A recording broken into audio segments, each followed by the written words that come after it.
Hi everybody, today I'm going to be reviewing the game Bad Landlord. Now in this game you're going to be doing two roles. One role you're going to be the judge and you're going to be reading a story to people, and in another role, if you're not the judge, you're going to be giving a response and acting it out. So let's take a look at it. Okay everybody, here we go. The object of this game is you're going to be trying to win 6 rounds.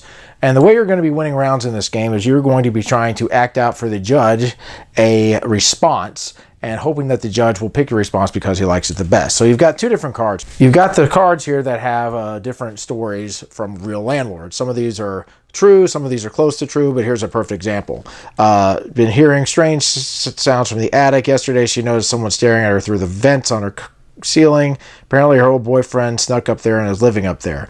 And so there's a whole bunch of these stories over here that somebody acting as the judge during that turn is going to pick, and he'll read it out. Now you also have what are called these response cards, and I'll just show you some of them. One says giggle like a schoolgirl, say indignantly, you know landlords are people too, snicker, smile. There's a whole bunch of cards over here. There's a whole big stack of these cards. Anyway, each player is going to be receiving 7 of these cards, and they're going to pick one and lay it down. The judge reads this card. Jillian calls her doorknob to the bathroom came off while she was inside, and she's been locked in there for a day and a half. She waited to call because she didn't want to bother you. So this is going to be the situation. So everybody's going to go ahead and look on their cards here, and you're just basically going to pick something out. So you lay it face down. Let's just say I lay this down, player 2 lays that down, player 3 lays that down, and then you're going to go ahead and act this situation out for the judge. So in this case, you'll say, wow, that just brightens my day. And then player 2 looks at his and says, tell me you're creating a tenant of the month calendar. So anyway, I am going to be creating a tenant of the month calendar, and because you were locked in your bathroom, I'd like to ask you to propose for us. And then let's say player 3 looks at theirs. You know, you're basically not having to do this verbatim, but you're basically trying to act this scene out, saying, well, you know what?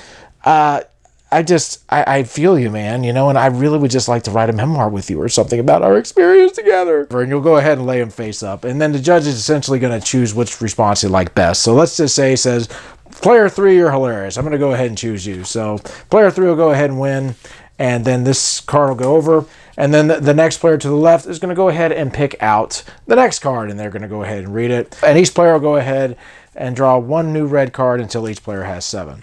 So anyway, the game is going to go around like this, and the player who ends up winning 6 cards is going to win the game. And that, folks, is Bad Landlord. So my final thoughts on Bad Landlord.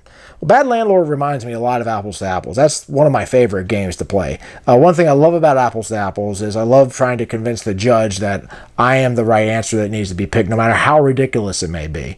And so this game kind of reminds me of that. Now, the twist on this game is that you have to act the scene out that you have on your card, and that essentially is what is going to help you win the round. So if you just mumble it off, chances are you're not going to win the round because you're kind of like doing an audition of sorts, trying to impress the judge or whatever with your ridiculous response. So this game, I think, would probably appeal to people that like those types of games. Games like charades, or games like, I have a game called Moods, which kind of reminds me of that. And the thing is that you just have to be able to, act it out and just kind of be ridiculous. And sometimes I think the stories are pretty funny for sure. The responses are pretty funny as well. But again, you just have to find the right crowd to play this game with, just because of the fact that you have to actually really try to sell your answer to the judge. So anyway, guys, that's my review of Bad Landlord. We'll catch you later. Keep on gaming.